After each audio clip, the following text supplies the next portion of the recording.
Bem-vindos a Web Design 2019. Obrigado. Espírito Santo, legal. Esse também já é um tempinho. Eu vou passar algumas regras, vocês já sabem, só para relembrar, 15 minutos de apresentação.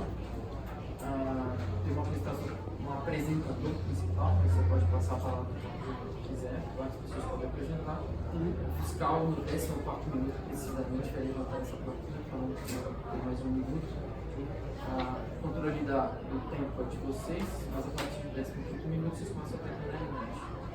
Depois a gente vai bater palma, como sempre. E aí vamos. Já é a terceira vez que eu faço essa piadinha. O público muda. Terceira vez que eu faço. Não, pô, liga. É pra quebrar o gelo, né? 10 minutos, a gente vai ter 10 minutos de perguntas. E aí acabamos. Se vocês quiserem. Boa tarde, meu nome é Paulo Vitor e, junto ao Antônio, venho apresentar o projeto da Equipeados em 2019. Para esse ano, tomaram-se como principais diretrizes a maximização da carga paga, o planejamento e a validação de dados a partir de testes em voo. Com o objetivo de estabelecer prazos de organização da equipe, elaborou-se um cronograma de projeto, especificando metas parciais e marcos a serem cumpridos.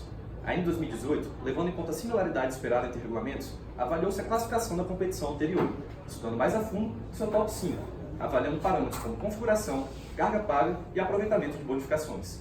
Conforme observado, nota-se uma forte tendência para aeronaves de configurações não convencionais, que se adaptam melhor à restrição geométrica do regulamento. Dessa maneira, determinou-se necessário estudo e elaboração de um novo MDO, que fosse capaz de avaliar de maneira mais precisa e específica essas configurações. Assim, inicialmente, avaliou-se a nível conceitual 4 configurações: monoplano, pela maior segurança e experiência da equipe, biplanos, asas voadoras e asas voadoras biplanas, que proporcionam maior área de asa e maior carga paga. Para auxílio da escolha da equipe, rodou-se primeiro um MDO mais rápido e simples, para obter uma estimativa de pontuação base para cada configuração.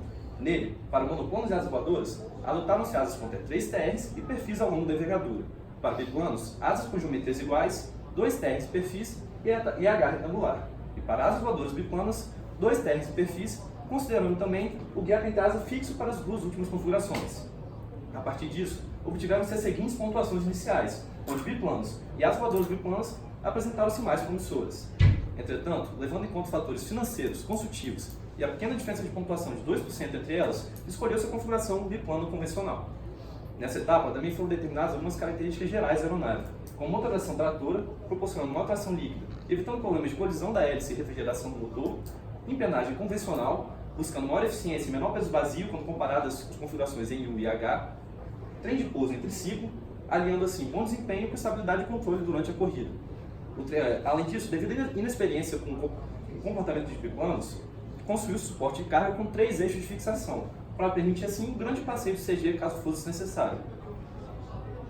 Para a otimização e refino da MDO para a configuração escolhida, realizou-se então uma nova etapa de estudos e aprofundamentos sobre biplanos, onde foram determinados alguns pré-requisitos de estabilidade e controle longitudinal, desempenho delimitando uma sobretração mínima pela etapa de subida e limitação de carga na triquilha.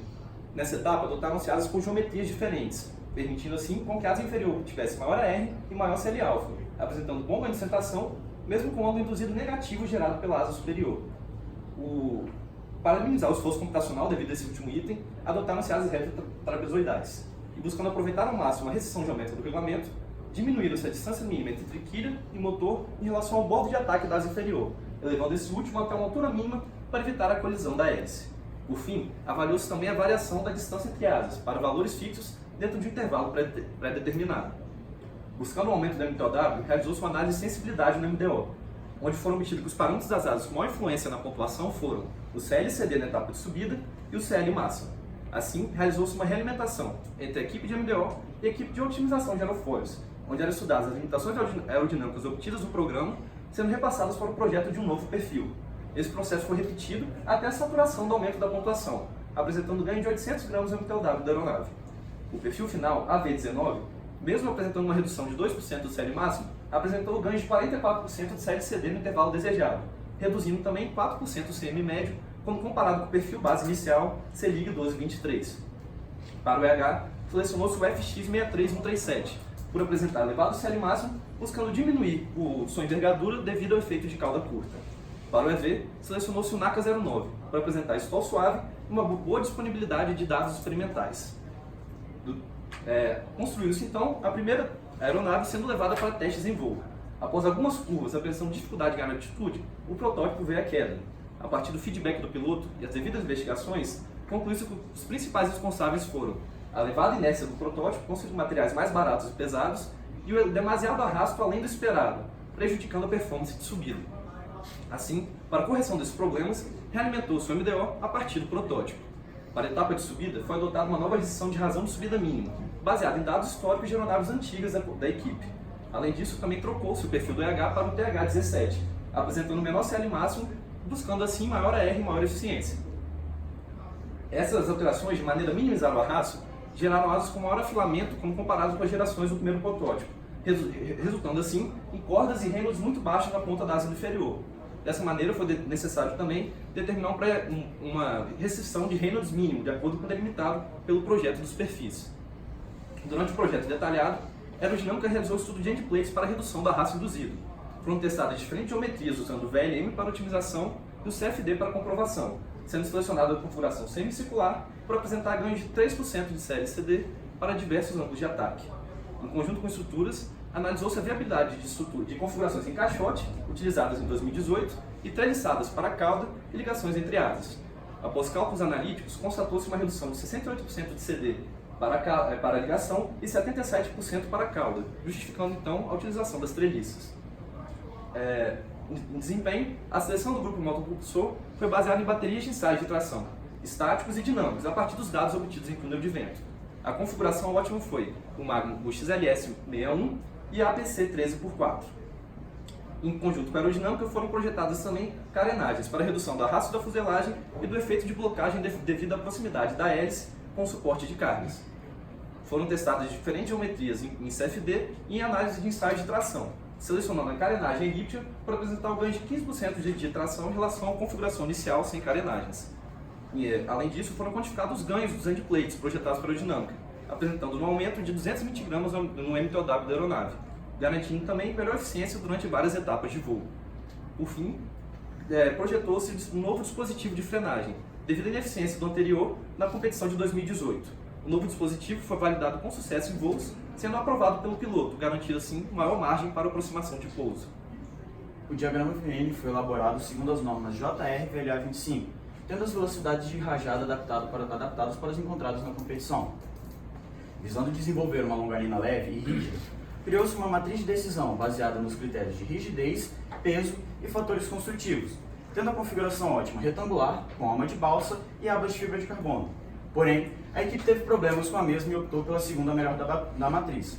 Divinicel afilado, com revestimento em fibra de carbono. Para os estabilizadores horizontal e vertical, optou-se pelo logo do tubo em fibra de carbono, por garantir boa relação rigidez-peso e confiabilidade no histórico da equipe. Todas as longarinas foram ensaiadas e validadas para suas cargas críticas.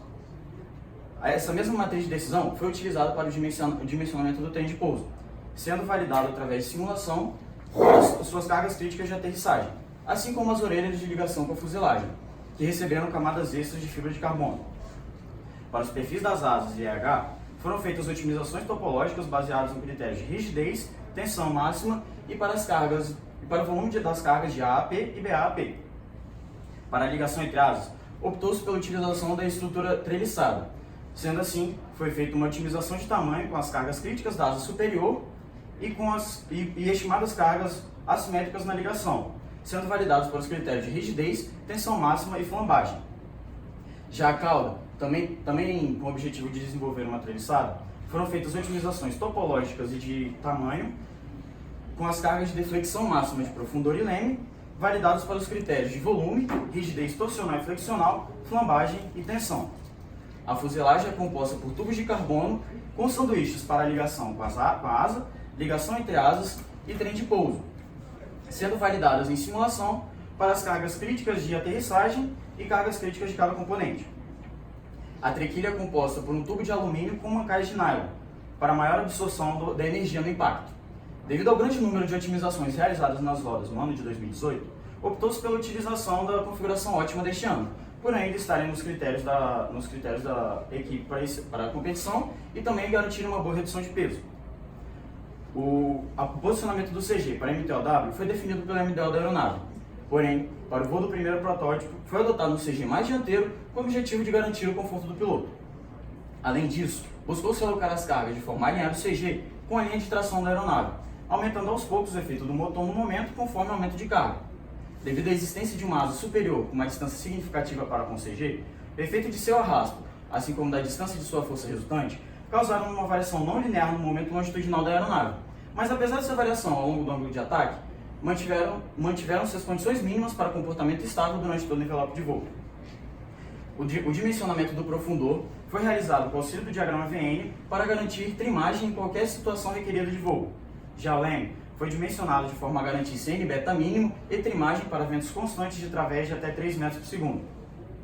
Devido à configuração biplana, o ponto de foco de otimização dos ailerons mudou no decorrer do projeto conforme que era observado em testes de voo, tendo a sua configuração final baseada em eficiência e principalmente na perda de altitude devido à deflexão máxima, sendo essa analisada dinamicamente. Para os ailerons finais, a asa foi modificada e um diedro adicionado, uma vez que os mesmos estariam em região com diferentes TR. A análise de estabilidade dinâmica foi feita com o auxílio do diagrama VN como entrada para garantir estabilidade satisfatória em grande parte do envelope, tomando cuidado para locais com fator de carga menor do que 1. Para a análise de divergência, nota-se que apenas a asa inferior pode ser afetada, uma vez que a asa superior reduz o ângulo de ataque conforme o aumento de velocidade. Mesmo assim, o cálculo da velocidade de divergência, segundo Wright e Cooper, encontra-se fora do envelope de voo. Para a velocidade de flutter, foi utilizado o método PK com 2 graus de liberdade, também resultando em velocidades fora do envelope. Para o dimensionamento dos servos, foi realizada a avaliação das cargas críticas para a superfície de controle em CFD, resultando no dimensionamento do servo MG92B por garantir boa margem de segurança e elevada confiabilidade nas experiências anteriores com a equipe. O dimensionamento da bateria e dos fios conectores foi feito priorizando maior segurança e menor peso vazio, tendo a bateria escolhida de 700 mAh e o fio conector 26 AWG. Após as otimizações e modificações realizadas, foi gerada uma nova aeronave que foi construída e levada para teste de voo. Nestes, constatou-se a eficiência das mudanças adquiridas, pois a aeronave teve boa performance de subida e completou o circuito de voo com sucesso. Após um feedback com o piloto, constatou-se uma alta eficiência de cabragem, apesar do CG dianteiro utilizado. Sendo assim, modificou-se a análise do efeito da asa no EH, de forma a obter dados mais próximos com os observados em voo. Reduziu-se então o EH até que o mesmo obtivesse os coeficientes de estabilidade e controle inicialmente determinados, resultando no EH 24 cm menor. Então, foram realizados novos testes de voos em que a aeronave apresentou boa performance de estabilidade e controle, com feedback positivo do piloto. Desta forma, chegou a configuração final da aeronave, entregando as diretrizes propostas no começo do ano, entregando uma aeronave competitiva, segura, estável e controlável. A equipe Aves gostaria de agradecer, em especial, a todos os patrocinadores e apoiadores que tornaram possível a realização desse projeto e também a todos aqui presentes. Muito obrigado.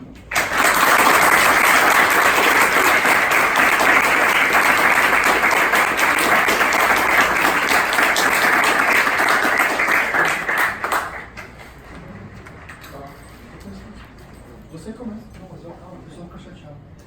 Você é o chefe. Parabéns pela apresentação, muito bem feita, a dinâmica, as figuras muito claras, alguns gráficos não estavam bons, não dava para ver direito coisa de perfil, etc. Acho que dá para melhorar, mas a velocidade pegou bastante. No começo eu fiquei até tonto assim, não sei sair. Então, parecia que eu estava vendo o vídeo no YouTube com 1.2. É uma dificuldade, é um desafio comprimir tudo que vocês fazem no ano nos 15 minutos. Isso é uma realidade que você vai enfrentar na sua vida profissional e você tem que, de alguma forma, resolver isso aí. Então, eu acho que você tem que trabalhar, apresentar um pouquinho mais devagar. Não sei se é nervosismo, mas é porque os slides acompanhavam, então eu acho que pecou um pouco. No relatório vocês usam um monte de sigla para reduzir o número de contagem de palavras. Aí chega aqui vocês falam TR, AR, Caso ABA, e assim... A apresentação está aqui para você se expressar, falar, deixar claro para a apresentadora. Não tem uma lista de símbolo aqui para saber o que é TR, que é a erra, a gente sabe o que é, mas você não passa a mensagem clara porque você acaba herdando uma herança do relatório de outro contexto que não tem limitação de parâmetro. Eu fiquei com uma dúvida, vocês fazem um MDO no começo, legal, e faz a otimização de diferentes configurações, e lá no final você refaz uma otimização, mexendo em parâmetros de andamento, etc. Qual a diferença desses dois MDO? Por que essas análises elas entram no MDO preliminar? Como que é? Só fazer um comentário sobre o que você falou primeiro. Questão do tempo, realmente, tem uma parte de nervosismo, mas como o tempo é limitado, essa parte inicial a gente tenta acelerar para poder focar mais nas análises mais específicas, assim, que vieram depois. Então pede desculpa, mas era esse o objetivo, começar um pouquinho mais rápido mesmo. Eu acho que esse como diretriz, o que você coloca no slide, o observador tem que ser capaz de ler e de saber o que está ali. Porque na hora que eu ia ler a primeira para... Puta, o que é aquilo? Eu não sei. Então, assim, se eu trouxe uma informação que eu quero que você veja, eu quero que você compreenda. Então eu tenho que te dar tempo suficiente para digerir aquilo e me acompanhar.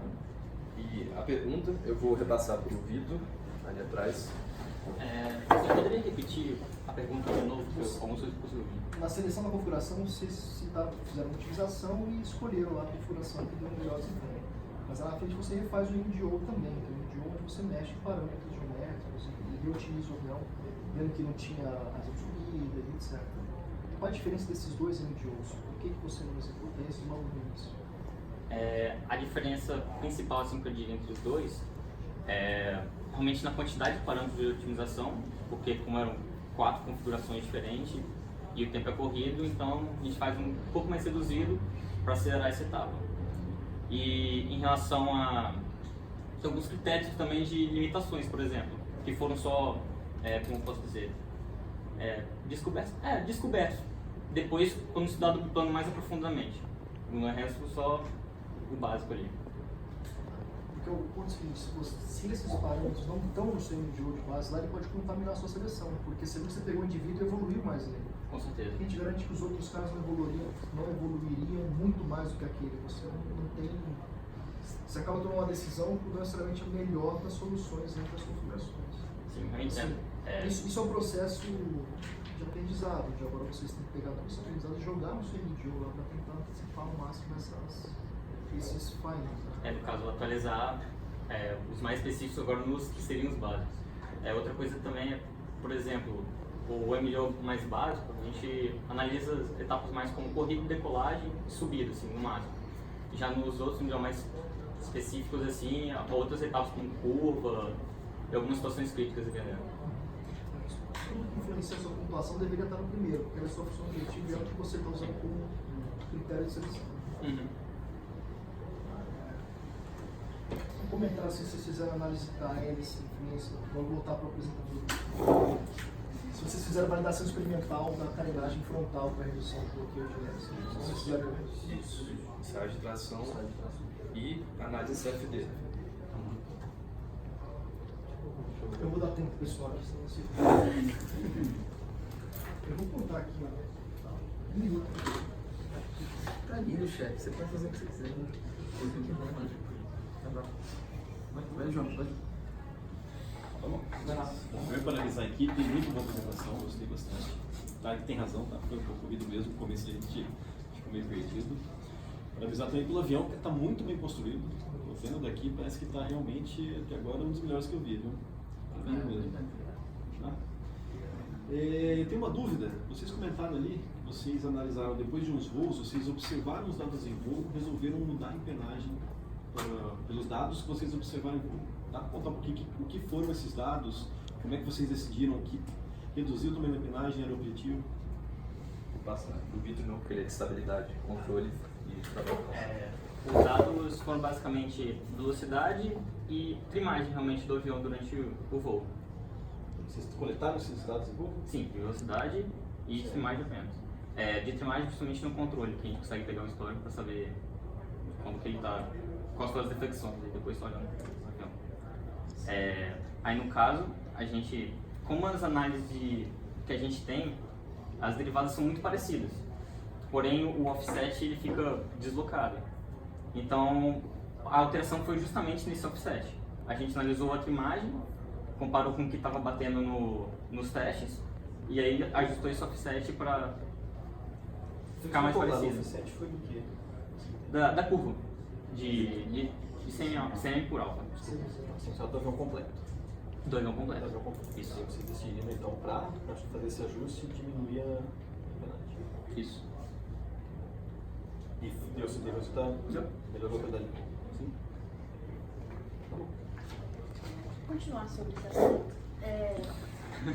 Você comentou que usou dados de ensaio em voo, mas eu senti muita falta disso no relatório. Então, a gente não colocou muitos gráficos porque tinha um... Como que eu posso explicar isso? A gente não realmente conseguiu comprovar todas as análises. Tipo, Aham. muito complicado. A gente teve realmente um grande problema com a telemetria esse ano. Então, a gente não teve tempo de comprovar os dados em si. Validar. Esse igual que ele citou do estabilizador, não é uma coisa, por exemplo, esses dados não é uma coisa que a gente faria uma mudança e iria para o avião final assim, sem testar antes. A gente realmente manteve porque a gente conseguiu testar. A gente conseguiu testar e o avião ficou bom.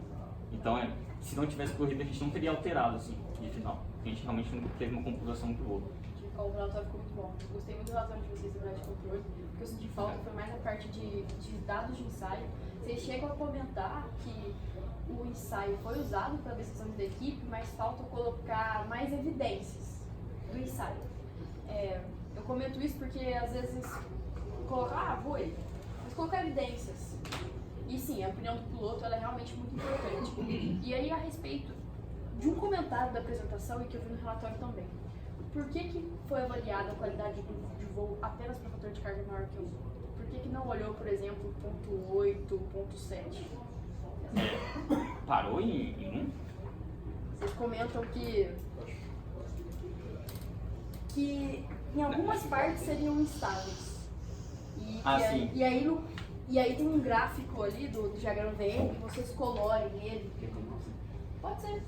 E aí eu queria entender se realmente a região que vocês avaliaram cobre o que é do trajeto do voo. Você quis dizer em... Olha lá, tá vendo? Aqui, eu posso te mostrar depois. A gente conversa depois, porque é mais detalhe de análise. Acho que Você qualquer quer coisa muito falar bom. um limiar ali? Amarelo verde ou do...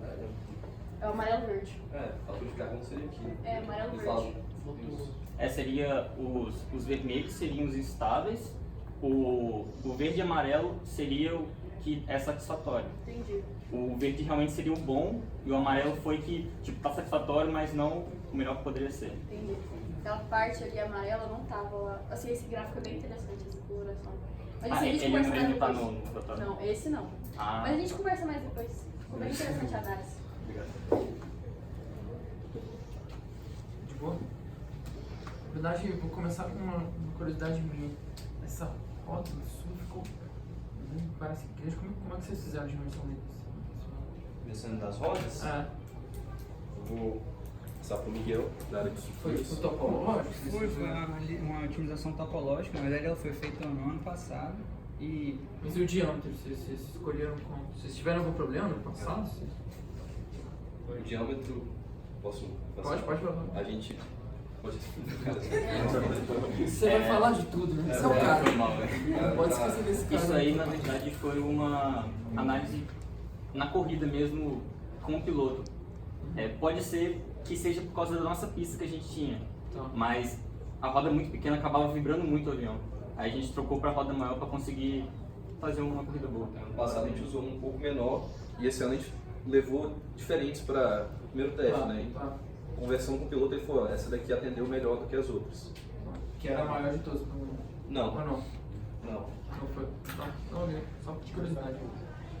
Outro comentário que eu tenho para fazer da apresentação, eu concordo com o Tarek, que realmente tem algumas partes que vocês passaram. Eu sei que é muito, muito complicado fazer a apresentação, é muita coisa, mas a parte, por exemplo, de velocidade, vocês chegaram só a falar, a velocidade de divergência está no envelope, legal, muito bom.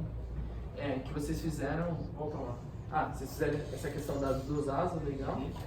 Aí fizeram metro pecado, 2 graus de mobilidade, mas assim, talvez, eu não me lembro do relatório de vocês, que eu corrigi muitos relatórios, mas, tipo assim, que tipo de rigidez, de rotação de plano vocês colocaram, de onde vieram essas ideias. Passar para o Ivo. A gente pegou essas rigidez baseadas em simulações de antes, com as fibras e os laminados utilizados no longarino. Aham. Eu não entendi direito. Repete um pouco. Não, acho que era exatamente isso aí. Da onde veio esses dados? Se era experimental? Primeiramente, se a era gente fez uma teórico? análise teórica mesmo, depois fez a simulação para Com o modelo de estrutura que você tinha lá. É isso. Aí você chegou, botou uma carga e viu a defecção e chegou na justeza. Tá.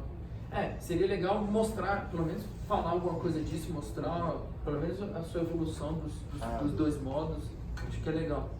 Eu entendi, é legal você falar assim, fiz essa análise e coloquei aí, mas pelo menos pra gente ter uma ideia do que está acontecendo. A gente pode conversar mais depois. Também pensar em fazer, isso é uma questão teórica, né? Tentar fazer um ensaio disso aí é legal, para ver então, na prática. E um ensaio desse é bem tranquilo, não é tão complicado. Você já fez coisa com logarino, com tudo, você dá pra fazer medir isso aí. a gente está trabalhando em cima do É legal começar a pensar nesse tipo de coisa. Acho que é isso. Tem um pouco o Flamengo. Mas tá tentando a carga de rajada aí, parece meio coincidente com isso. Foram a partir de dados que a gente analisou os históricos da competição, dados passados. A gente analisou ali quais condições que normalmente acontecem e adaptou as velocidades de rajada. Mas a rajada é a mesma do ano passado ou você usou? Não. As velocidades de rajada foram utilizadas baseadas nos anos anteriores, que a gente recebe da competição e também que sai no regulamento da Brasil, dizendo as recomendadas a utilizar. É que eu acho que o cara que tá falando é que parece que tá chegando uma conta de chegada, né? Você chegou a uma conta de chegada, você falou assim, ó, vai dar 2,5 nessa velocidade e capei aqui. Não é uma conta de chegada. Bom, você pode adotar, você pode falar assim, na velocidade de rajada eu vou discipular menor agora. Aí é o seu risco de chegar lá, voar e só não quebrar também. É risco seu, você pode. Mas acho que é interessante depois vocês darem uma olhada, não sei se usam. Se faz sentido, se não faz, o que as outras equipes usam. Eu sei que isso é um dado bem etéreo, né? Esse negócio de velocidade de rajada é bem etéreo, mas dá pra fazer alguma coisa desse tipo. Mais alguma coisa? Chegou a marmita. Então, gente, parabéns.